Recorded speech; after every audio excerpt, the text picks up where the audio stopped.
Au Lualaba, un cas de décès d'une lycéenne et 44 patients complètement guéris et libérés. C'est le bilan officiel après l'incendie qui s'est déclaré hier au lycée Mwanga, causant plusieurs dégâts. Près de la moitié de l'humanité vit sous la menace du paludisme, selon le rapport de l'Organisation mondiale de la santé, publié ce mardi à l'occasion de la journée mondiale contre cette maladie. En République démocratique du Congo, le tableau est de plus en plus sombre. Il l'avait laissé entendre, c'est désormais officiel. Le président américain Joe Biden a annoncé ce mardi sa candidature à l'élection présidentielle de 2024, un scrutin qui pourrait le voir affronter à nouveau Donald Trump. Et puis en sport, le comité de normalisation à la tête de la Fédération congolaise de football association a été installé ce mardi par la FIFA. Ce comité va essayer de remettre les choses sur les rails avant la convocation d'une assemblée générale extraordinaire et élective. Nouvelle journée sur Télé 50, bienvenue à tous. 44 patients complètement guéris et libérés et un cas de décès d'une lycéenne. C'est le bilan officiel actualisé rendu public par le gouvernement provincial du Lualaba ce mardi 25 avril. C'était à l'issue d'une réunion des crises présidée par le ministre provincial de l'Intérieur. En mission officielle en dehors du pays, la gouverneure du Lualaba s'est dite consternée par cette perte de vie. Fifi Masuka Saini a adressé un message de condoléances à la famille éprouvée.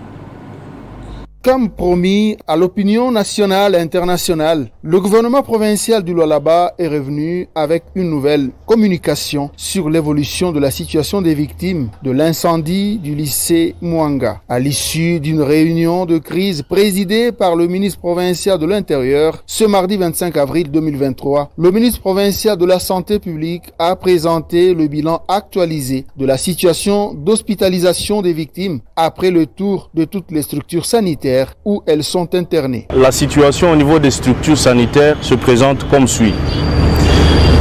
Nous avons au total 87 patients ou patientes qui sont en hospitalisation. Les autres sont sortis. Parmi celles qui sont en hospitalisation, nous avons notamment un total de 14 du côté du centre Nourou, dont une sortie d'un policier. Au niveau de HPK, nous avons actuellement 8 cas qui sont en hospitalisation, dont 2 cas en réanimation et 6 cas en salle. Il a annoncé un cas de décès enregistré il y a quelques heures. La mauvaise nouvelle, c'est que la nuit d'hier, autour de 20h30, nous avons pu enregistrer un décès. Il s'agit de la patiente Tanga Maloba, âgée de 11 ans.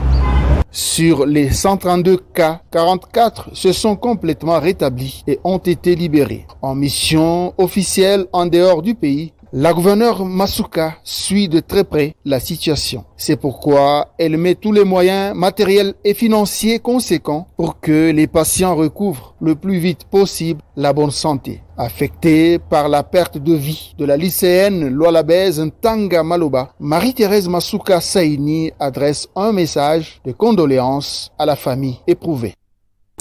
Justement, après cet incendie au lycée Mwanga, les élus de la province du Lualaba ne sont pas restés indifférents face à la tragédie. Ils expriment leur compassion et formulent des recommandations au gouvernement central pour que pareille situation ne se reproduise plus à l'avenir. Les élus demandent à réhabiliter le plus vite possible les lycées pour ne pas gâcher l'année scolaire en cours.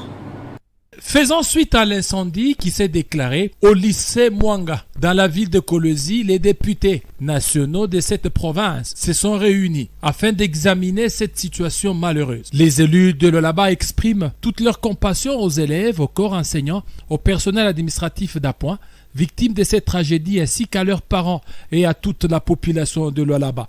D'après les informations, les députés nationaux déplorent plusieurs blessés et des dégâts matériels importants. Et à la dernière information, il y aurait les cas de décès. Les efforts mis en œuvre relèvent les députés pour venir à bout de cet incident ont mis en évidence plusieurs insuffisances dans les systèmes de lutte anti-incendie, tant au niveau national que provincial.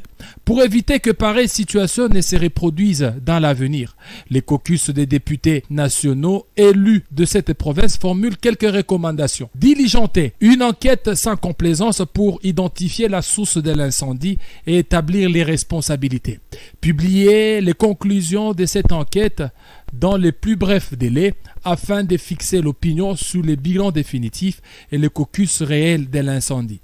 Prendre en charge de manière effective et urgente tous les cas sinistrés, réhabiliter dans un bref délai l'école Mwanga afin de sauver l'année scolaire en cours, doter la province d'une brigade anti-incendie efficace capable de répondre en temps réel en cas d'incendie, mettre en œuvre une politique publique de lutte contre les incendies en imposant aux provinces de créer des casernes avec équipement et personnel bien qualifié. Direction le sud Kivu, le calme est revenu à la prison centrale de Bukavu après une journée sous tension suite à une agitation et trouble des quelques prisonniers manipulés par un certain capitaine général ce mardi. Un monsieur qui a déjà purgé sa peine mais refuse de quitter ce centre pénitentiaire pour ses forfaits et activités criminelles qui l'y mènent. Les services de sécurité dépêchés par l'autorité provinciale Théongo Abidje Kassi qui suivaient de près cette situation et ont mis de l'ordre. Une audience en flagrance a été ouverte contre l'auteur à la base de ce trouble. Autre chose, dans l'objectif d'imprimer la vision du gouvernement au nouveau, tout comme aux anciens membres des SAMA2, le Premier ministre a ouvert le séminaire de renforcement des capacités des membres du gouvernement pour mener à bon port la vision du chef de l'État Félix-Antoine Tshisekedi. Le Premier ministre Samalou Kondé a réuni tous ces ministres pour un séminaire de renforcement des capacités de 2 jours à la veille du 2e anniversaire de sa validation par le Parlement. Le séminaire sera ponctué de plusieurs exposés enrichissants, occasion de partager les informations et d'échanger les expériences des uns et des autres afin de consolider la cohésion au sein du gouvernement et assurer l'exécution harmonieuse du programme gouvernemental de cette équipe, appelée à apporter des réponses concrètes aux besoins de la population dans un contexte préélectoral, avec en toile de fond un second mandat pour le chef de l'État Félix Tshisekedi. Ces assises, il convient de le dire, se tiennent justement sous le haut patronage du président de la République. Et ils interviennent à un moment important pour le gouvernement, car elles s'inscrivent dans le cadre du renforcement des capacités des membres de celui-ci, à travers les informations et les échanges fructueux eu égard aux différents intervenants. Le chef du gouvernement a dit espérer que les exposés qui seront présentés par différents intervenants mettront en évidence les principes et les règles qui garantissent la cohésion et l'exécution du programme du gouvernement. Il est important de souligner que le chef de l'État Félix-Antoine Tshisekedi Tshilombo devra clôturer ses assises. Et pendant ce temps, le gouvernement congolais, via le ministère des ITP, vient de signer un contrat de réhabilitation et de modernisation du tronçon Kwilungongo-Kipangu sur la route nationale numéro 1 avec le consortium CRBC Technovia. Cette route d'une centaine de kilomètres va permettre de développer le commerce intérieur et les trafics transfrontaliers avec l'Angola. C'est formalisé. La route Kwilu-Kimpangu, longue d'une centaine de kilomètres sur la route nationale numéro 1, va connaître sa cure de jouvence. Après un long processus qui a débuté par des études, enfin c'est l'aboutissement heureux. La signature du contrat entre le gouvernement de la RDC via le ministère des ITP et le consortium CRBC et Technovia. Il s'agit d'un projet stratégique pour la RDC qui tient à cœur le chef de l'État Félix Tshisekedi. Le ministre d'État en charge des infrastructures et travaux publics, Alexis Guissaro-Mouvouni, a rappelé aux 2 entreprises contractantes le respect du délai imparti pour l'exécution des travaux et la qualité requise selon les normes et les standards internationaux. Le consortium, composé des entreprises chinoises et portugaises, rassure quant à ce Serge Nawej, avocat du consortium, revient sur le contenu de ce projet qui va faciliter le commerce intérieur et le trafic transfrontalier avec l'Angola. Nous avons eu aujourd'hui l'occasion de clôturer une longue période de négociation pour un projet extrêmement important, non seulement pour l'intérieur du pays, mais également pour l'extérieur, parce que c'est une route stratégique, comme je l'indiquais plus en avant. Donc, ce sont des travaux d'infrastructure classiques qui sont sur la route, comme je vous ai dit, Kwilu-Kimpangu, et qui vont constituer à mettre en place en réalité tout ce qui est nécessaire pour qu'une route soit érigée sur ce tronçon d'environ une centaine de kilomètres. Fondamentalement, nous sommes engagés, le consortium s'est engagé à faire un travail aussi rapide que possible, parce que cette route est une route stratégique. Et nous comprenons le caractère important de cette route, non seulement, comme je vous indiquais, pour l'éclosion et favoriser le commerce intérieur, parce que c'est une route qui mène sur le Bas-Congo, donc jusqu'à Kinshasa, mais également pour le trafic transfrontalier qui y aura, particulièrement avec l'Angola, puisque cette route mène également sur l'Angola. Donc, le délai étant de 24 mois, les sociétés sont engagées, nous respections ce délai, et pourquoi pas aller plus loin.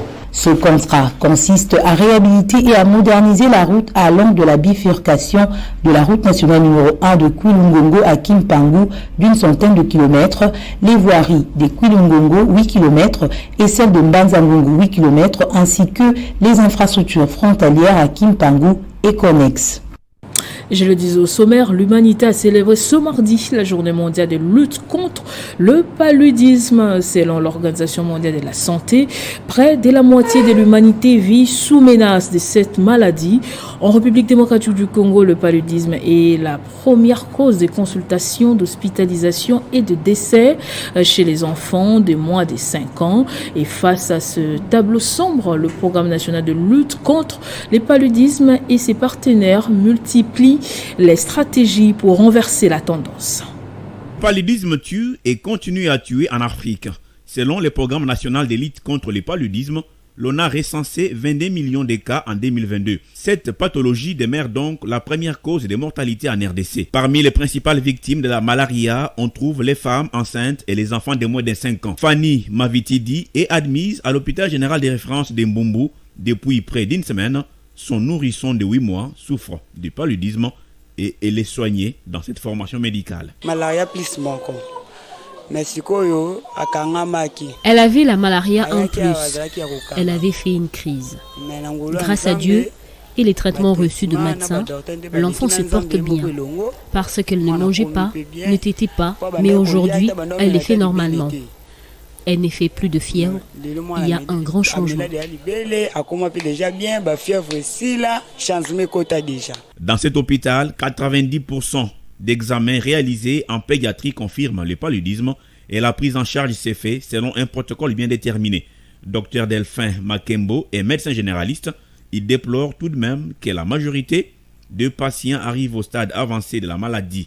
Pour une meilleure prise en charge des malades, les parents sont appelés à ramener rapidement les enfants à l'hôpital en cas de signes annonciateurs pour un diagnostic approprié.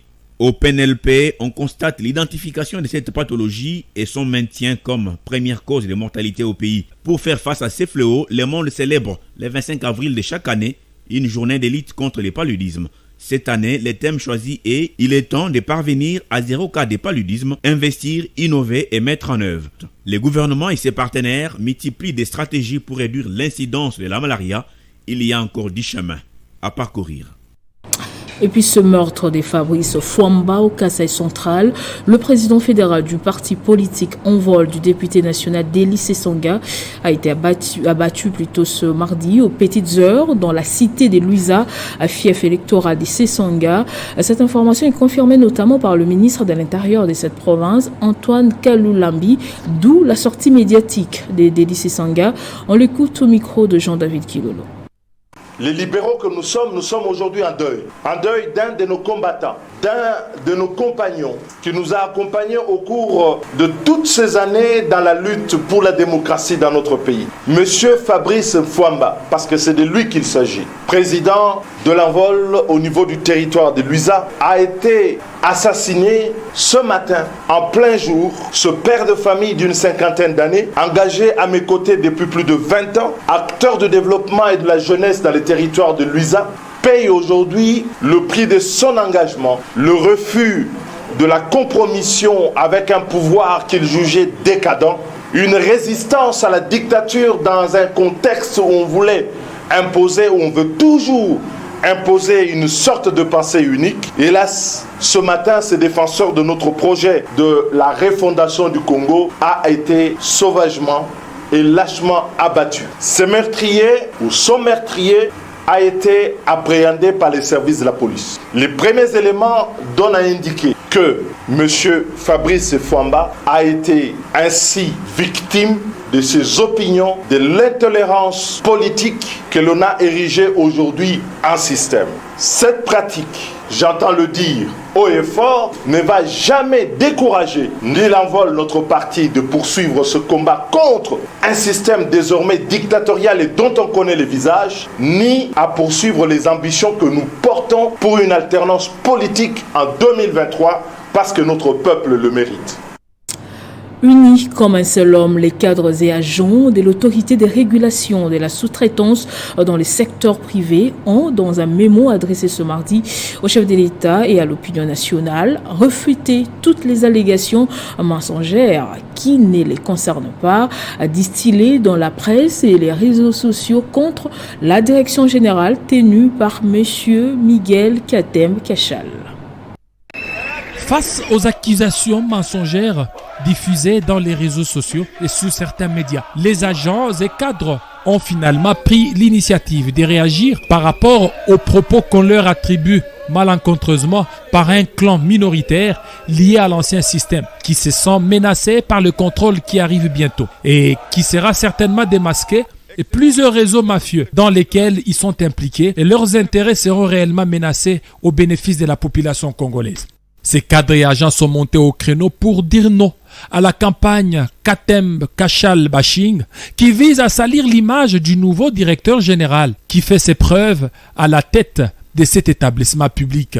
Nous voulons exprimer notre profonde indignation de voir certaines personnes parler et agir avec mauvaise foi, tendant à saboter les actions de l'actuel management, sans mandat ni qualité, au nom des agents de l'ARSP que nous sommes. Alors que depuis l'avènement du dit management, nous avons constaté une grande amélioration dans le travail avec des résultats positifs. L'autorité des régulations de la sous-traitance dans les secteurs privés a pour mission essentiel de permettre l'accès des opérateurs économiques congolais aux chaînes des valeurs des entreprises principales dans tous les secteurs de la vie nationale.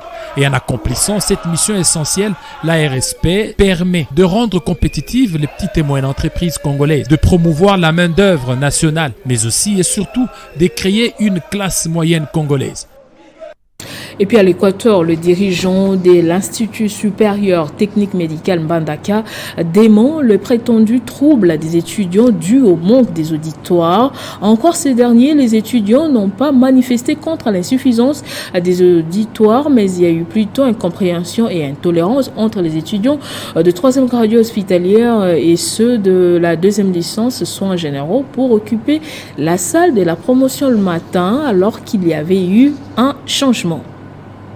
Suite aux dernières échauffourées qui se sont déroulées dernièrement entre les étudiants des 3e graduats hospitalières et ceux de 2e licence soins généraux à l'Institut supérieur des techniques médicales de Mbandaka, l'administration de l'ISTEM Mbandaka a rendu public un communiqué ce lundi 24 avril à l'intention de la communauté estudiantine. En effet, le comité de gestion de l'ISTEM Mbandaka tient à porter à la connaissance de la communauté estudiantine et de l'opinion publique qu'il s'est produit un incident causé par l'incompréhension et l'intolérance de certains étudiants de G3 hospitalières et L2 soins généraux, ce qui a occasionné un affrontement entre les deux promotions à travers les jeux des pierres. Qu'aussitôt l'incident produit, les comités de gestion s'est investi ensemble avec la coordination estudiantine pour les rétablissements à l'ordre dans l'enceinte de l'établissement. Pour l'instant, les calmes est revenu et les enseignements programmés pour ces jours se poursuivent normalement.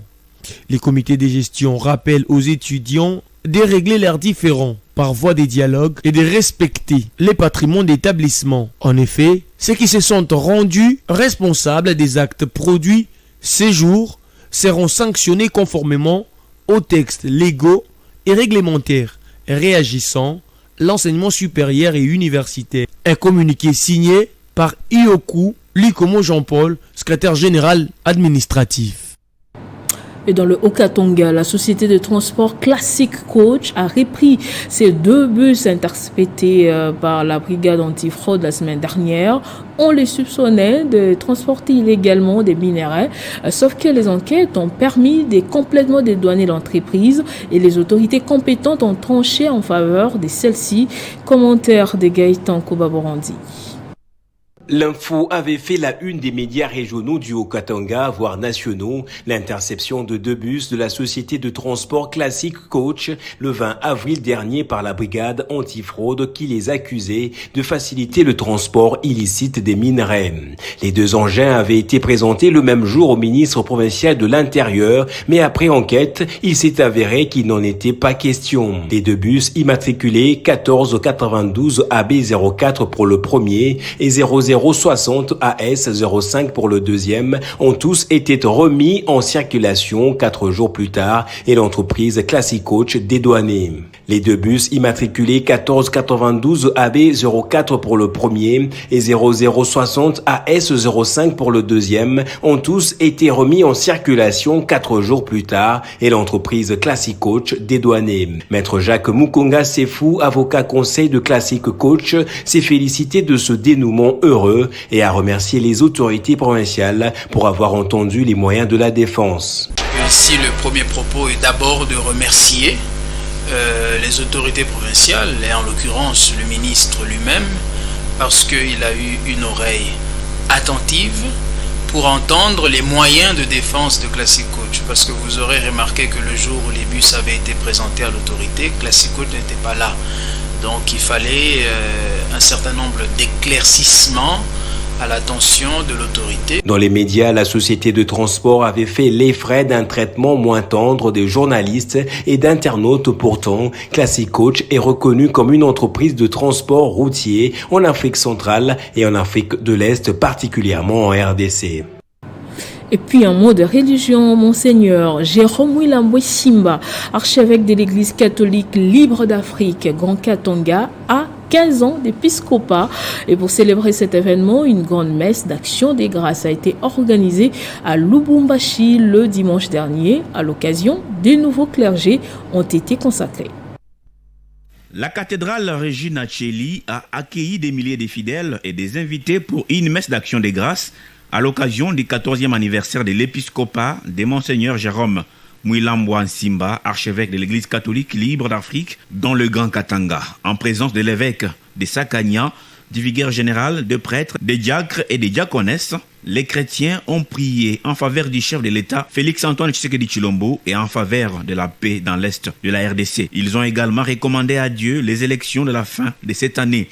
Au cours de cette célébration eucharistique spéciale, l'archevêque a ordonné des prêtres, 3 diacres qui viennent d'élargir la famille des clergés qui sont autorisés à se marier. À l'occasion, un mariage a été célébré au cours de la messe. L'assistance a offert de nombreux présents aux heureux consacrés. Dans son homélie, l'évêque Pierre Kabolo a exhorté le peuple de Dieu à supporter la souffrance avant d'avoir les bonheurs. Il n'y a pas la vie sans souffrance. Il n'y a pas l'amour sans souffrance. Il n'y a pas la joie sans souffrance. Après les offrandes spéciales des fidèles et celles des scouts, l'autorité suprême de l'Église a à son tour offert des chapelets à chaque chrétien. Les nouveaux prêtres ordonnés ont remercié l'archevêque pour les avoir consacrés. La célébration s'est clôturée par différents témoignages. Désormais, c'est le père Gilbert Igo Mwanangwa qui occupera la fonction de vicaire général. Et puis dans le monde présidentiel aux États-Unis, le président américain Joe Biden annonce qu'il sera candidat à sa réélection en 2024. Le démocrate âgé de 80 ans pourrait affronter une nouvelle fois Donald Trump. Les principaux handicaps du démocrate, dont la cote de popularité reste médiocre, et son âge. Jamais encore les Américains n'avaient élu un président aussi âgés. Jamais non plus un candidat ne leur avait demandé de lui laisser les clés de la Maison Blanche jusqu'à 86 ans, selon le Parti républicain qui a d'ailleurs accusé le président américain d'être déconnecté après l'annonce de sa nouvelle candidature pour 2024. Retour au pays pour parler sport, c'est désormais officiel. La Fédération internationale de football association a installé ce mardi un comité de normalisation à la tête de la Fédération congolaise de football association pour essayer de remettre les choses sur les rails avant la convocation d'une assemblée générale extraordinaire et élective. Le secrétaire général de la CAF, Véron Mosengo, accompagné des émissaires de la FIFA, a peint le tableau sombre du football congolais et a précisé la mission assignée au comité de normalisation. Au cours de ces points de presse organisés à Kinshasa, la Fédération internationale de football association a peint un tableau sombre du football congolais avec notamment l'arrêt du championnat national, abus sexuels sur mineurs et le crash raté par les Léopards U23 lors du voyage pour l'Algérie. Des falsifications de documents administratifs, des allégations persistantes d'abus sexuels, on a tous suivi l'actualité sur les réseaux sociaux avec des accusations quand même assez graves. Et ce n'est pas un secret qu'il y a eu, parce qu'il y a eu un communiqué de la FIFA qui a même eu un entraîneur qui a été suspendu provisoirement en attendant que l'enquête se poursuive. La FIFA ou la CAF ne veut régler des comptes à personne. Le comité de normalisation aura pour but principal d'organiser de bonnes élections à la tête de la FECOFA, explique Véron Mosengo. Rien n'est au-dessus de l'intérêt du football africain et congolais. Rien. On peut être amis, frères, mères, on ne touche pas à l'intérêt du football congolais. Nous-mêmes, notre amitié ne pourrait pas m'empêcher d'appliquer la loi. J'ai mis des règles à régler. Pour quelle raison? Il y a eu des décisions, pour certaines, la décision qui a été prise dans des instances qui ne fait même pas partie. La FIFA tient à préciser qu'aucun membre du comité de normalisation ne sera éligible pour le poste à pourvoir lors des élections à venir au sein de la FECOFA. Le mandat de ces derniers court jusqu'au 30 novembre de l'année en cours. Et ce jour dans les terminés, place au rappel des titres. Au Lualaba, un cas de décès d'une lycéenne et 44 patients complètement guéris et libérés. C'est le bilan officiel après l'incendie qui s'est déclaré hier au lycée Mwanga, causant plusieurs dégâts. Près de la moitié de l'humanité vit sous la menace du paludisme, selon le rapport de l'Organisation mondiale de la santé publié ce mardi à l'occasion de la journée mondiale contre cette maladie. En RDC, le tableau est de plus en plus sombre. Il l'avait laissé entendre, c'est désormais officiel. Le président américain Joe Biden a annoncé ce mardi sa candidature à l'élection présidentielle de 2024, un scrutin qui pourrait le voir affronter à nouveau Donald Trump. En sport, le comité de normalisation à la tête de la Fédération congolaise de football association a été installé ce mardi par la FIFA. Ce comité va essayer de remettre les choses sur les rails avant la convocation d'une assemblée générale extraordinaire et élective. Merci de nous avoir suivis. Partout l'information reste en continu en temps réel sur votre télévision.